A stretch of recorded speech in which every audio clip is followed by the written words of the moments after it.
Welcome learners. In this video we will learn what is industry and what are the different types of industry. So let's start. Industry क्या होता है? Industry includes all those economic activities through which the raw materials are converted into finished products.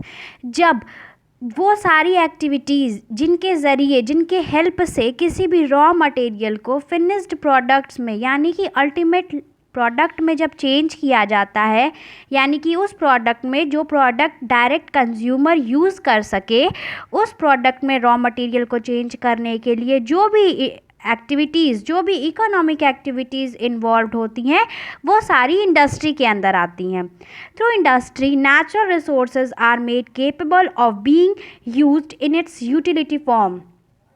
Means industry के help से industry के एक activities के help से हम नेचुरल रिसोर्सेज को यानी जो रिसोर्सेज हमें नेचर के द्वारा मिलते हैं उनको हम चेंज करते हैं या कन्वर्ट करते हैं उनके यूटिलिटी फॉर्म में, यानी कि उनके यूजेबल फॉर्म में जो कि कंज्यूमर के द्वारा अल्टीमेटली यूज्ड हो सके. Next is there are 3 types of goods: capital और producer goods, consumer goods and intermediate goods. Capital goods या प्रोड्यूसर गुड्स वो जो एक प्रोड्यूसर यूज़ करके प्रोडक्ट को बनाता है या रॉ मटेरियल्स को कन्वर्ट करता है. कंज्यूमर गुड्स वो गुड्स जो डायरेक्टली कंज्यूमर के द्वारा यूज़ किया जा सके, उसमें और कोई चीज़ कन्वर्ट ना करना हो. जैसे अगर कोई फैब्रिक है, कॉटन की फैब्रिक है, तो वो फैब्रिक जो होगी, कॉटन जो है वो क्या कहलाएगा, वो प्रोड्यूसर गुड्स कहलाएगा. उस कॉटन को वो प्रोड्यूसर फैब्रिक में चेंज करेगा और फिर फैब्रिक से वो क्लॉथ में चेंज होगी, और जब वो क्लॉथ में चेंज हो जाएगा तो वो कंज्यूमर के लिए डायरेक्ट कंज्यूम हो जाएगा. जैसे उसको अगर शर्ट बना दिया जाए तो कंज्यूमर अब उसका डायरेक्ट यूज़ कर सकता है, तो फिर वो कंज्यूमर गुड्स में कन्वर्ट हो जाएगा. और इंटरमीडिएट गुड्स वो सारे गुड्स जो प्रोड्यूसर गुड्स से कंज्यूमर गुड्स तक किसी भी गुड्स को चेंज करने में बीच में जो भी गुड्स का यूज़ होता है, जैसे मशीनरीज़, टूल्स, इक्विपमेंट्स, इस तरह के जो भी सारी चीज़ें होती हैं जो कि एक प्रोड्यूसर गुड्स को हेल्प करती हैं कंज्यूमर गुड्स में बदलने के लिए, इस तरह की सारी गुड्स इंटरमीडिएट गुड्स में आती हैं. I hope you understand. Now types of industry. Industry के 3 टाइप्स मेनली होते हैं: primary industry, secondary industry and tertiary industry. Again primary industry को 2 पार्ट में बांटा गया है: genetic industry and extractive industry. इसे हम आगे देखेंगे कि ये क्या होता है. Next is secondary industry. इसे भी 2 पार्ट में बांटा गया है: मैन्युफैक्चरिंग इंडस्ट्री और construction industry. And the last one is tertiary industry.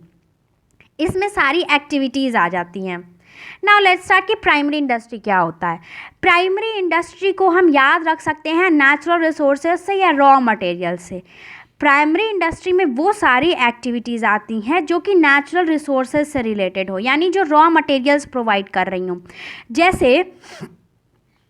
जैसे mainly primary industries of 2 types: genetic industry and extractive industry.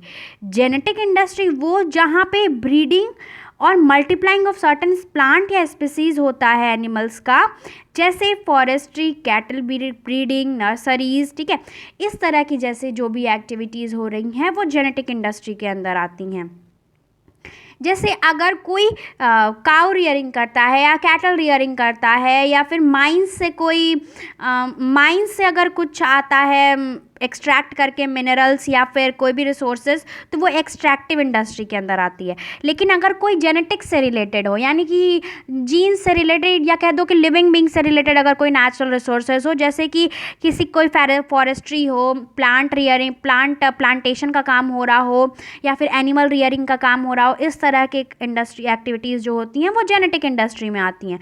और एक्सट्रैक्टिव में जो नॉन अबायोटिक जो कंपोनेंट्स हो गए, जो नॉन लिविंग थिंग्स हो गए हमारे नेचुरल रिसोर्सेज में, जैसे माइनिंग, फिशिंग, ठीक है, जहाँ से कुछ एक्सट्रैक्ट, जैसे एनिमल हंटिंग, एनिमल को मार देने के बाद, यानी मरे हुए एनिमल से जो हम एक्सट्रैक्ट करते हैं उनके स्किन को या फिर उनके टीथ को जो भी एक्सट्रैक्ट करते हैं और जो मार्केट में बेचते हैं, इस तरह से जो भी चीज़ें होती हैं वो एक्सट्रैक्टिव में आ जाती हैं.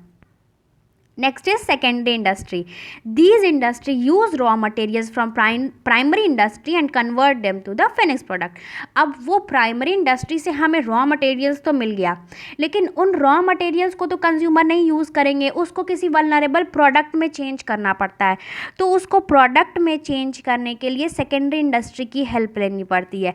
सेकेंडरी इंडस्ट्री क्या करती है कि उन रॉ मटेरियल्स को कन्वर्ट करके किसी फिनिश्ड प्रोडक्ट्स का रूप देती है। जैसे अगर हमें कॉटन की फैब्रिक तो मिल गई नेचुरल रिसोर्सेज से, लेकिन अब उस कॉटन को शर्ट में चेंज करने के लिए हमें सेकेंडरी इंडस्ट्री की हेल्प लेनी होगी। Secondary industry are of two types, manufacturing industry and constructive industry. Manufacturing industry क्या करती है कि रॉ मटेरियल्स और सेमी फिनिश्ड प्रोडक्ट्स को फिनिश्ड प्रोडक्ट्स में चेंज करती है, जैसे टेक्सटाइल, स्टील्स, क्लोथ एट्सेट्रा। अब ये सेमी फिनिश्ड प्रोडक्ट क्या है? जैसे कॉटन का हमने फैब्रिक बना दिया, तो ये जो फैब्रिक हुआ कॉटन का वो क्या हो गया? Semi finished. ये अभी भी क्लॉथ नहीं बना है, ये अभी भी शर्ट या टॉप या साड़ी कुछ नहीं बनी है इसकी। तो ये जो फैब्रिक है कॉटन का, ये सेमी फिनिश्ड प्रोडक्ट है, इसमें भी अभी कुछ फिनिशिंग बाकी है। Next is constructive industry. Constructive industry works are done by using things to produce by other industry. जैसे अब कोई कंस्ट्रक्शन का वर्क हो तो वो कंस्ट्रक्टिव इंडस्ट्री के अंदर आता है, जैसे बिल्डिंग का कंस्ट्रक्शन, ब्रिजेस का कंस्ट्रक्शन, रोड का या डैम्स का, जो भी कंस्ट्रक्शन वर्क हो वो कंस्ट्रक्टिव इंडस्ट्री के अंदर आता है। Now last is tertiary industry. Tertiary industry में सारी भी सर्विस इंडस्ट्री आती हैं जो कि सर्विस प्रोवाइड करती हैं, जैसे मास मीडिया, इंफॉर्मेशन टेक्नोलॉजी या पब्लिक हेल्थ, डॉक्टर्स जिसे हम कह सकते हैं, बैंकिंग फैसिलिटीज़, ट्रांसपोर्ट फैसिलिटीज़। इस तरह की जो भी प्रोफेशनल्स होते हैं, या फिर कोई कुक हो गया, कोई प्लम्बर हो गया, जो हमें क्लीनिंग फैसिलिटी वर्कर्स हो गए, इस तरह की जो भी इंडस्ट्री या जो भी इंडिविजुअल अगर कोई सर्विस प्रोवाइड करता है तो वो टर्शियरी इंडस्ट्री के अंदर आता है। So this is all for today. If you like my video, please like, share and subscribe to my channel. Thank you.